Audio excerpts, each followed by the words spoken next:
Sonda-me, ó Deus, e conhece o meu coração. Prova-me e conhece os meus pensamentos. Vê se há em mim algum caminho mau e guia-me pelo caminho eterno. Salmo 139, versículo 23 e 24.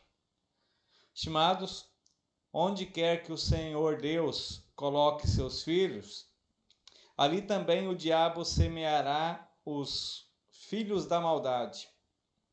Sempre foi assim, infelizmente, e assim será enquanto o mundo durar. Mesmo também entre os discípulos do nosso Senhor Jesus, havia Judas Iscariotes. E naquela primeira congregação cristã, o início da igreja no Novo Testamento, que iniciou ali, cresceu, floresceu em Jerusalém, havia também o joio no meio do trigo. Havia também a hipocrisia, a qual nós queremos comentar um pouquinho na devoção de hoje. Ontem, ou pelo menos na devoção anterior, percebemos que embora houvesse muitas pessoas pobres dentre ou no meio dos cristãos, eles eram valorizados pelas suas congregações. Ninguém estava desamparado. A igreja, a comunidade era unida, no partir do pão, nas orações e nos seus bens. O que era de um também era de todos. E a razão que aqueles que tinham seus bens e propriedades frequentemente vendiam para colocar o dinheiro à disposição dos apóstolos para que eles pudessem distribuir aos necessitados. Um exemplo também foi José, um levita de Chipre, a quem os apóstolos chamaram de Barnabé, que significa filho da consolação. Ele vendeu um campo seu e deu o dinheiro aos apóstolos para ser distribuído entre os pobres da congregação.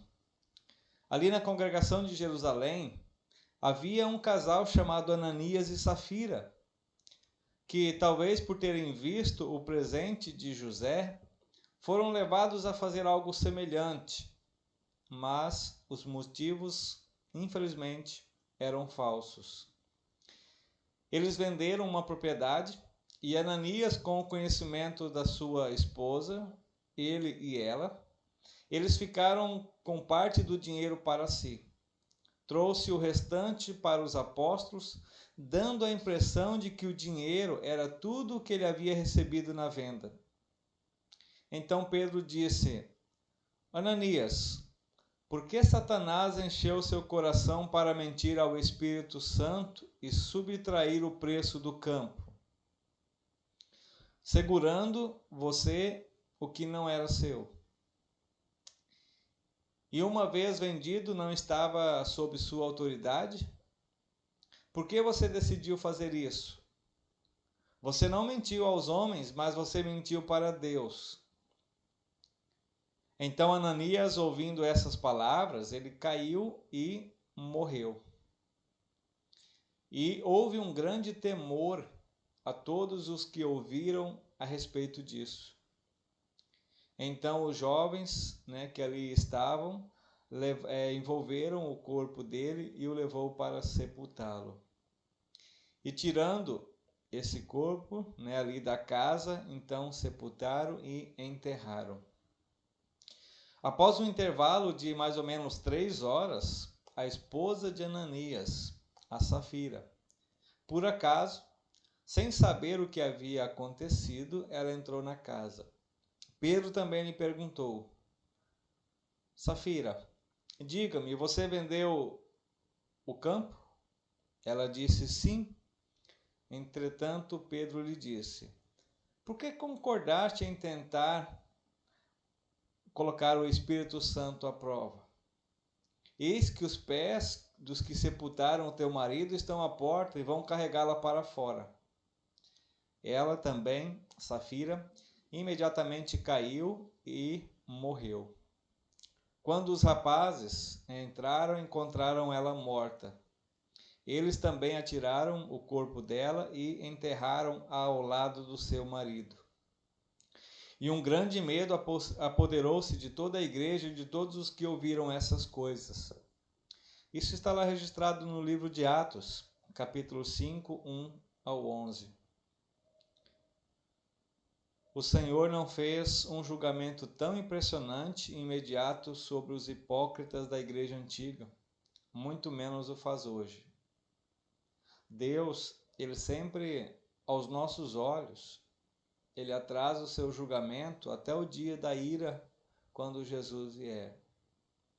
Esse julgamento contra Ananias e Safira foi um sinal extraordinário e incomum, com o qual o Senhor queria demonstrar à sua jovem congregação, à sua jovem igreja, que estava recém-iniciando no Novo Testamento, o quão terrível e digno de condenação é o pecado da hipocrisia.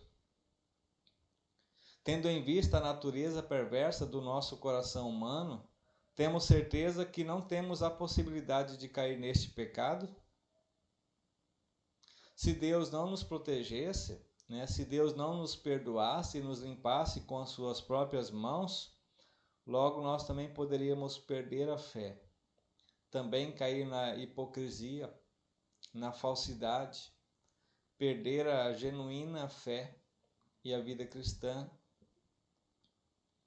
É preciso que nós sempre clamemos e peçamos ajuda ao Espírito Santo. E por isso, então, nosso versículo base de hoje: sonda-me, ó Deus, e conhece o meu coração. Examina e conhece os meus pensamentos. E veja se há em mim um caminho mau, perverso, e guie-me ao caminho eterno. O que nos resta é sempre pedir que Deus nos dê um coração que reconheça a sua maldade e que coloque aos pés de Cristo, para que Ele possa nos perdoar e purificar. Oremos. Querido Deus, bondoso Pai Celestial, também nos unimos à oração e ao pedido de Davi. Sonda-me, examina, vasculhe o nosso coração, e vê se há em mim maldade. E com toda certeza há. Por isso, perdoa todas as nossas maldades, todos os nossos pensamentos egoístas, hipócritas, ambiciosos, avarentos e todos os maus pensamentos nós entregamos a Ti. Senhor Deus, obrigado também por ter enviado o Teu Filho, que morreu e ressuscitou, que pagou pelos meus pecados, pelo meu coração e meus pensamentos sujos, para que assim eu recebesse a justiça, o Teu perdão e a graça da vida eterna. Querido Espírito Santo, continue sempre estando conosco, não permitindo com que o diabo e as suas armadilhas, as suas tentações, nos desvie do caminho da vida eterna. Em Cristo Jesus, o meu Senhor e Salvador. Amém.